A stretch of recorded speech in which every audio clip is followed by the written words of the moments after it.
Partner I negate the resolution that the Supreme Court rightly decided that Section 4 of the Voting Rights Act was unconstitutional. Petition 1. The strikedown was judicially acted. From David Savage, Supreme Court correspondent. There is a question of deference in the judgment of Congress, which has reauthorized as recently as 2006 under a Republican President, a Republican Congress, and a Republican Senate. Yes, that's why a lot of people who are critical say this is really an example of judicial activism, because the 15th Amendment says that Congress shall have the power to enforce the provision through appropriate legislation. Congress passed the Voting Rights Act in 1965. It has extended several times since then.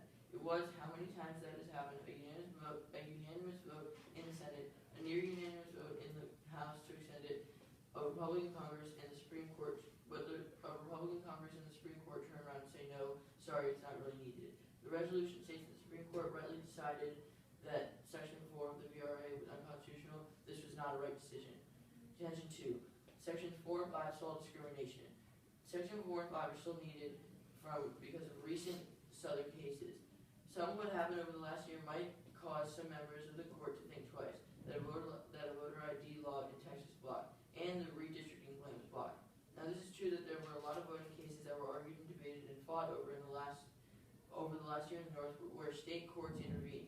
However, there was discrimination in southern states which caused the courts to be biased. There were some in Florida, South Carolina, and Texas especially. These are states that require Section 4, and these are states that have the most discrimination. The states I just named are conservative states, and that's why the 5 conservative members of the Supreme Court have been very skeptical of the VRA for a long time. Section 4 has 800 instances of racially motivated voter suppression since 1982. Starting in 2005, from Hargrove, 2013. Starting in 2005, the House and Senate had nearly 2 dozen hearings, heard testimony from scores of witnesses, and amassed volumes of evidence consuming some 15,000 pages.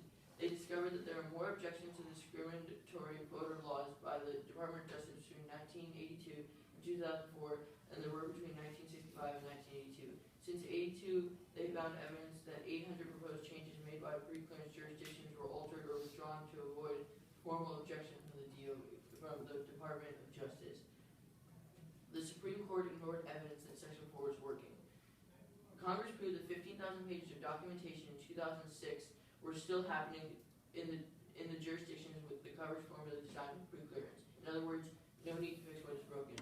Perilous said that even redistricting attempt in Texas, a state which is subject to pre-clearance over the past 5 decades, has deemed discriminatory towards Latino voters. Levitt highlighted a phrase Chief Justice Roberts used in the formula, strong medicine. Levitt said that the Supreme Court wanted modern examples of racial discrimination that justify that taking that medicine. Clear-cut modern examples of overt intentional discrimination would be hard to find in the world where pre-clearance is working, Levitt said. To continue the medicine metaphor, he likened to asking a patient 3/4 of the way through their prescription to stop taking it and hope to find outward signs of sickness. Lastly, less racism means higher turnout and registration. Saying that Section 5 states higher minority turnout and registration is misleading. Evidence from 2006 to date proves that the states will try to limit minority access to polls.